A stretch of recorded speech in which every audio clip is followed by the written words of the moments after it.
ଚିତ୍ତବଧ ପ୍ରଥମ ଅଧ୍ୟାୟ ଏକାଦଶ ଭାଗ ଶ୍ରୀକୃଷ୍ଣଙ୍କର ଜନ୍ମ ବୃତ୍ତାନ୍ତ। ସୁକଦେବ କହୁଛନ୍ତି, ଶୁଣ ହେ ରାଜନ, ଯହୁଁ ଜନ୍ମିବେ ମଥୁରା ପୁରୀ ନାରାୟଣ। ବସୁଦେବ ଆଣି କୃଷ୍ଣ ଗପରେ ଛାଡ଼ିଲେ, ସେଦିନ ନାରଦ ଆସି ଗପପୁରେ ଥିଲେ।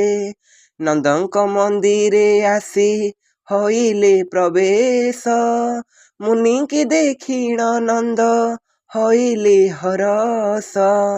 ଗଙ୍ଗା ଜଳେ ପାଦ ଧୋଇ ନମସ୍କାର କଲେ, ଆସନେ ବସାଇ ଆଣି କୃଷ୍ଣ କୋଳେ ଦେଲେ। କୃଷ୍ଣଙ୍କୁ କୋଳରେ ଧରି କହନ୍ତି ନାରଦ, ଏ ପୁତ୍ରର ଦେବ କାର୍ଯ୍ୟ ହୋଇବ ଏ ନନ୍ଦ। ଏତେ ବୋଲି ଶ୍ରୀକୃଷ୍ଣଙ୍କୁ ନନ୍ଦ ହସ୍ତେ ଦେଲେ, ତଦନ୍ତେ ଜଟିଳାପୁରେ ପ୍ରବେଶ ହଇଲେ।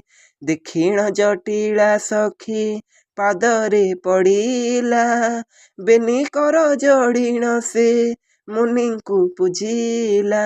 ବୋଲଇ ଦେଖ ଆମ୍ଭର ନବ ଯୌବନ, କୃଷ୍ଣଙ୍କୁ ଚାହିଁ ଆମର ବ୍ୟର୍ଥ ଜୀବନ।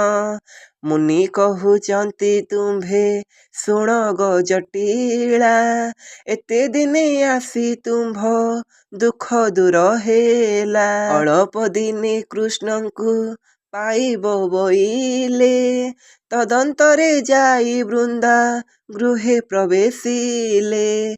ମୁନିଙ୍କି ଦେଖିଣ ବୃନ୍ଦା ବହୁ ପୂଜା କଲେ, ରାଧାଙ୍କୁ ନ ଦେଖି ମୁନି ତହୁଁ ଚଳିଗଲେ। ବିଶାଖା ମନ୍ଦିରେ ଯାଇ ହଇଲେ ପ୍ରବେଶ, ତାହାର ଭାବ ଦର୍ଶନେ ହେଲେ ଅତି ତୋଷ। ସେଠାରୁ ଲଳିତା ପରେ ନାରଦ ଚଳିଲେ, ତାର ରୂପ ଦେଖି ମନେ ଆନନ୍ଦ ହଇଲେ। ତହୁଁ ହେଲେ ବୃଷଭାନୁ ମନ୍ଦିରେ ପ୍ରବେଶ, ରାଧାଙ୍କୁ ନ ଦେଖି ମନେ ହଇଲେ ବିରସ। ସେଠାରୁ ନାରଦ ଚମ୍ପା ସୁଚିତ୍ରା ସୁରେଖା, ସଖୀଙ୍କ ଗୃହରେ ପଶି ଖୋଜନ୍ତି ରାଧିକା। ନ ପାଇ ନାରଦ ମୁନି ଦୂତୀପୁରେ ଯାଇ, ପ୍ରବେଶିଲା ଦୂତୀ ଦେଖି ପ୍ରମାଣ କରଇ। ପଚାରେ ଭୋ ମୁନିବର କିବା ଆଗମନ, କିମ୍ପାଇଁ ବିରସ ଆଜି ଦିଶୁଛି ବଦନ। ଶୁଣି ନାରଦ ବୋଲନ୍ତି, ଶୁଣ ଗୋ ଦୂତିକା, ଗପରେ ତ ନ ଦେଖିଲି କାହିଁ ମୁଁ ରାଧିକା। ଅବତରୀ ରାଧା ଦେବୀ ରହିଲେ ଗୋ କାଇଁ, ଦର୍ଶନ ନିମନ୍ତେ ଖୋଜି ଖୋଜି ମୁଁ ବୁଲଇ। ମୁନିଙ୍କ ବଚନେ ଦୂତୀ କହନ୍ତି ଉତ୍ତର, ଅତୀତ ଆଗତ ତୁମ୍ଭେ ଜାଣ ମୁନିବର। ମାୟା କରି ପଚାରୁଛ କିମ୍ପା ମୁନି ମତେ, ବୃଷରାୟ ଗୃହେ ରାଧା ଅଛନ୍ତି ଗୁପତେ। ନ ଦେଖନ୍ତି ନୟନ ସେ ନ କହନ୍ତି ବାଣୀ, ନିଶ୍ଚଳ ପ୍ରତିମା ପ୍ରାୟେ ହୋଇ ଠାକୁରାଣୀ।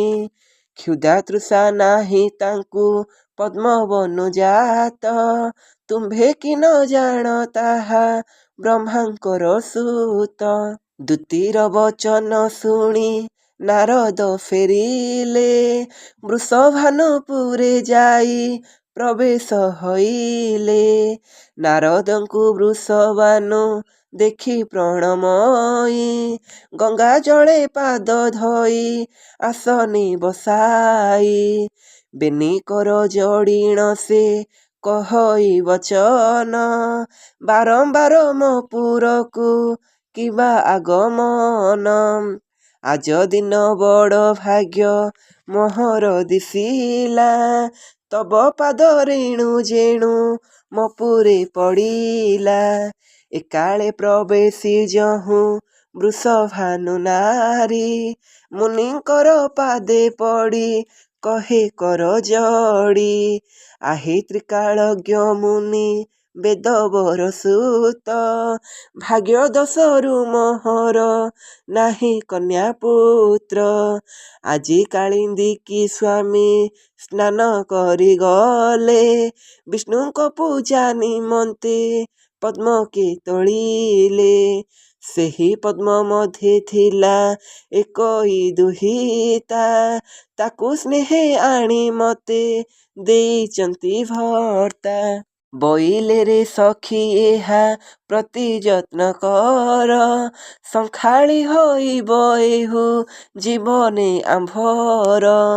ସ୍ୱାମୀଙ୍କ ବଚନେ ତାକୁ ମନ୍ଦିରକୁ ନେଲି। ରତ୍ନ ଖଟେ ଯତ୍ନ କରି ସେଜେ ସୁହାଇଲି। କି କହିବି ମୁନିବର ତା ରୂପ ମାଧୁରୀ। ସ୍ୱର୍ଗ ମର୍ତ୍ତ୍ୟ ପାତାଳେ କେ ନଥିବ ତାପରି। ମାତ୍ର ଏଡ଼େ ଭାଗ୍ୟହୀନ ଅଟେ ଦେବ ମୁହିଁ। ଗୋଟାଇଲା ଧନ ପ୍ରାପ୍ତ ଯୋଗ ମତେ ନାହିଁ। ନ ଫିଟେ ନୟନ ତାର ନ କହେ ବଚନ। କିଛି ନ ଭୁଞ୍ଜିଣ କନ୍ୟା କରିଛି ଶୟନ। ଆହେ ମୁନିବର ମତେ କର ପ୍ରତିକାର। କିପରି କହିବ କନ୍ୟା ବଚନ ମୋହର। କେମନ୍ତେ ଫିଟିବ ତାର ମୁଦ୍ରିତ ନୟନ। କୃପା କରି କହ ମତେ ଆହେ ତପୋଧନ। କେଉଁପରି କ୍ଷୁଧା ତୃଷା ହୋଇବ ତାହାର। କର ଯୋଡ଼ି ମାଗେ ମୁନି କର ପ୍ରତିକାର। ଶୁଣି କରି ନାରଦ ଯେ ଆନନ୍ଦ ହୋଇଲେ। ଆଗ ମାଏ କଥା ଏକ କର ତୁ ବୋଇଲେ। ଯେଉଁ ଘରେ ଅଛୁ ତୁହି ଦୁହିତାକୁ ରଖି। ସେ ଘରକୁ ଆଉ କେହି ନ ଯିବେଟି ଦେଖି। ଔଷଧି ଦେବ ତାର ଫିଟିବ ନୟନ।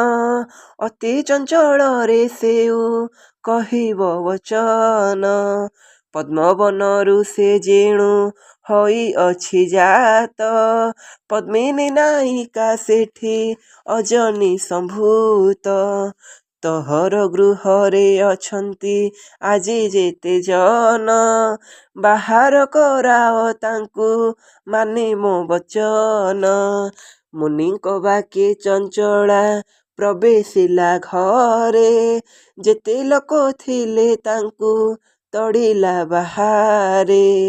କେହି ନ ରହିଲେ ଜଣେ ସଙ୍ଗେ ତହୁଁ ଗଲେ। ଯେଉଁ ଗୃହେ ଲକ୍ଷ୍ମୀ ଦେବୀ ରାଧା ରୂପେ ଥିଲେ। ସେଠାରେ ନାରଦ ଋଷି ହୋଇଲେ ପ୍ରବେଶ। କବାଟ ଫିଟାଇ ଚାହିଁ ଦେଲେ ହୋଇ ତୋଷ। ଚାହିଁ ନ ପାରିଣ ମୁନି ନୟନ ବୁଜିଲେ। ପୁଣି ବହୁ କଷ୍ଟେ ମୁନି ନିରେଖି ଚାହିଁଲେ। ଦେଖିଲା ରାଧିକା ରହି ଅଛନ୍ତି ଶୟନେ।